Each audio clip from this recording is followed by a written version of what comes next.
So this is The Flight of Consciousness. It's the first full-length book and the first published by an international publisher book that I produced. Was released in 2002. And sometimes when I look at The Flight of Consciousness, it's one of those funny things.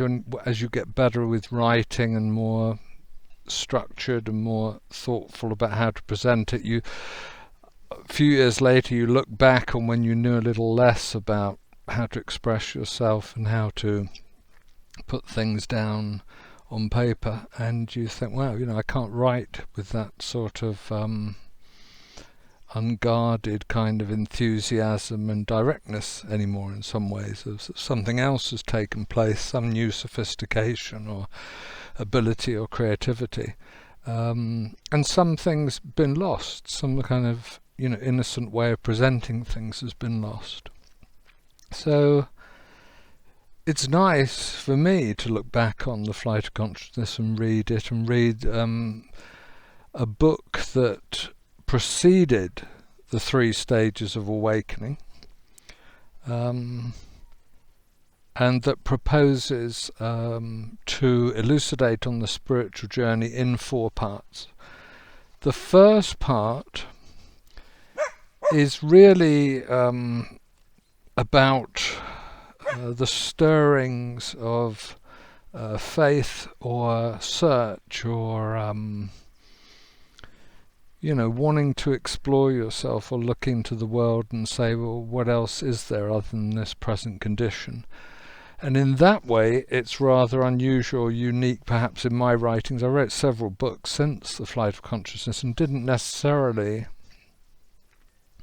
spend much time on that pre-journeying, pre-search part. What is it that inspires us to begin to look inside, to embark on the psycho-spiritual exploration and journey? So the first part is concerned with that, and the second part, you can tell I'm ad-libbing here, I can't remember what the parts are. The journey around the self is more or less consistent with stage 1, or the first part of my book, At Your Essential Self. Hopefully this isn't too bewildering. In other words, it's about the personal journey in therapy and counselling usually, but anyway in some kind of self-exploration that you do to heighten awareness, to learn about yourself, to stop being automatic and a victim of early life conditioning, and of course not knowing that. So the journey around the self was actually a title I was going to give to Your Essential Self, but for some reasons which I can't remember now, I decided to leave that and go with Human Awakening, so that's a long discussion. Part 3 is the beginning of the spiritual aspect of this book, and part 4 goes even further into that, and it has been said by several readers, I don't really know what you're on about in part 4. I would encourage you to read at least the first 3 parts of the book and delve into part 4 and let it be something that maybe you're working towards. I don't know what else to say about The Flight of Consciousness other than that it was terribly easy to get it published. It was a gift, really. I made 2 phone calls. The first one was an answer machine, and the second one was the editor of The Flight of Consciousness. I'd contacted him at something I think called East West Publications or something like that. Something of that sort, and he had an imprint called Ashgrove, and through Ashgrove he decided to publish it, and then we had this tremendous toing and froing. and refining, and in some ways learning to write. He was a great help to me. And eventually, over a period of far longer than I ever imagined it would take, out came The Flight of Consciousness, rather beautifully printed, I think, and some of the quotes, and he sometimes said I had rather too many, and I think he's probably right, kind of offset in the in the main text. Which was a way. The other thing that was difficult was because there was so many quotes and illustrative passages that were inset. He sometimes would write to me and say, can you put an extra sentence or a few words in here, because otherwise you wind up with 2 words on the next page. That was terrible. That was really hard work.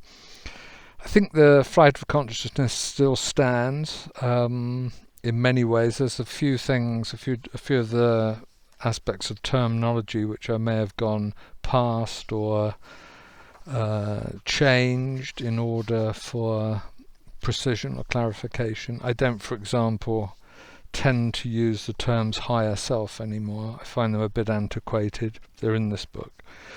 And there are others which I can't quite recall just now, but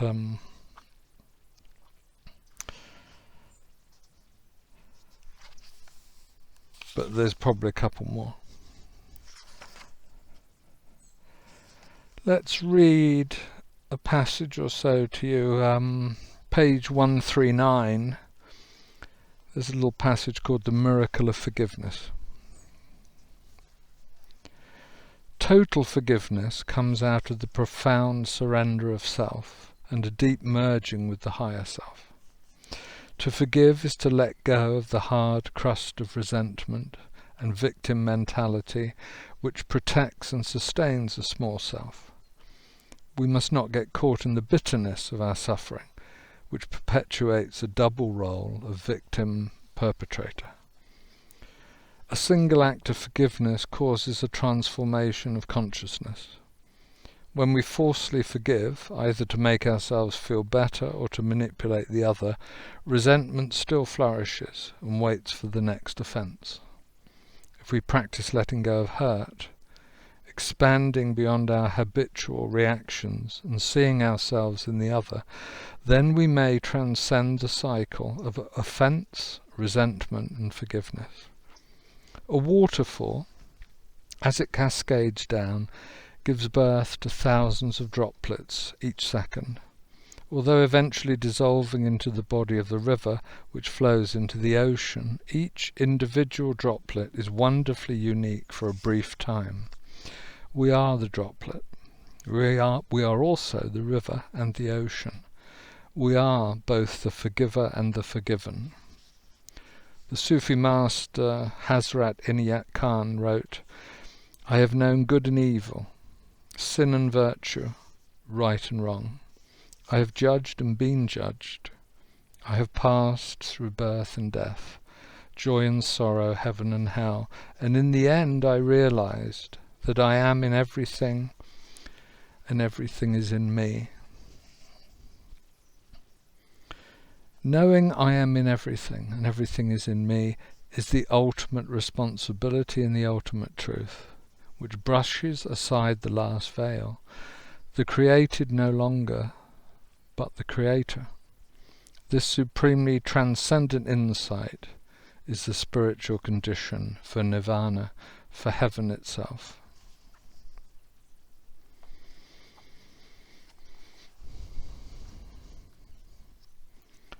Well, that was chosen spontaneously, but it's okay. It's all right.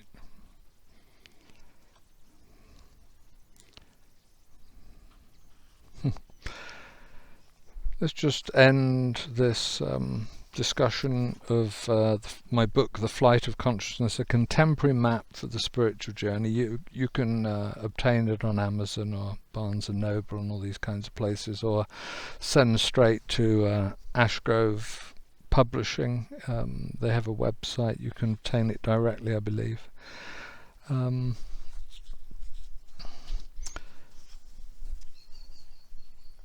And on page 60 there is a passage called Transcendence, which I'll read from now.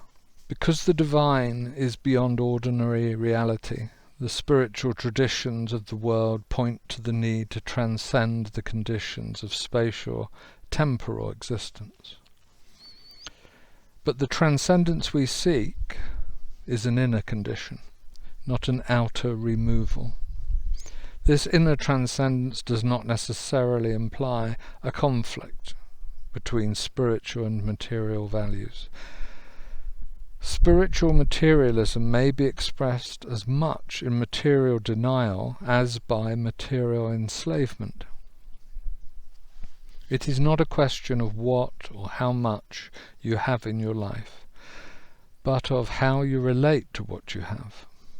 The transcendence necessary in an inner state of essential indifference to the vicissitudes of worldly existence.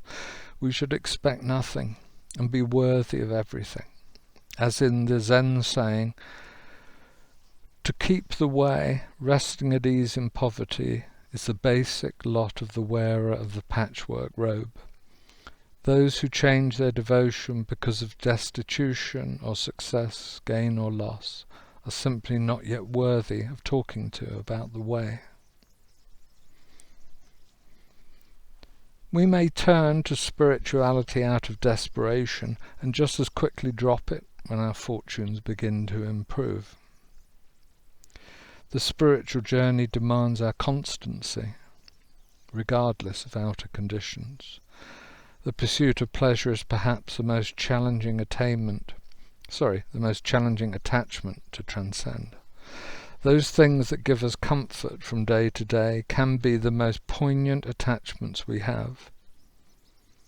During his incarceration by the Nazis in World War II, Jacques Lucien wrote, "Amongst all the dangers that beset me, there would always be that one to reckon with, the one that comes from the enjoyment of everyday things."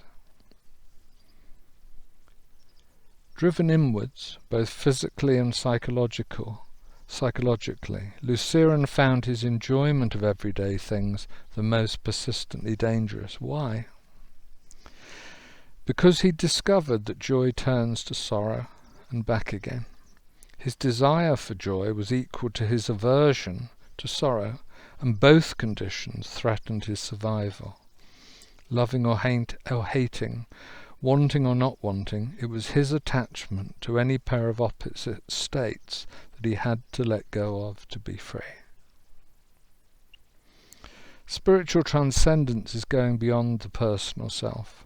Transcendence is inner. We transcend to the essence within. This is true of all outer relationships that are projected aspects of our inner wholeness. When essence recognizes essence, there is a true meeting of souls. The ancient Upanishads say, "It is not for the love of a husband that a husband is dear, but for the love of the soul in the husband that the husband is dear. It is not for the love of a wife that a wife is dear, but for the love of the soul in the wife that the wife is dear. It is not for the love of children that children are dear, but for the love of the soul in children that children are dear. It is not for the love of all that all is dear, but for the love of the soul in all that all is dear." Lessening brings us closer to our essence through an inner process of transcendence. We lessen ourselves until we see within. We transcend the world of appearances until we discern the divine as the breath inside the breath, the self inside the self, the essential reality.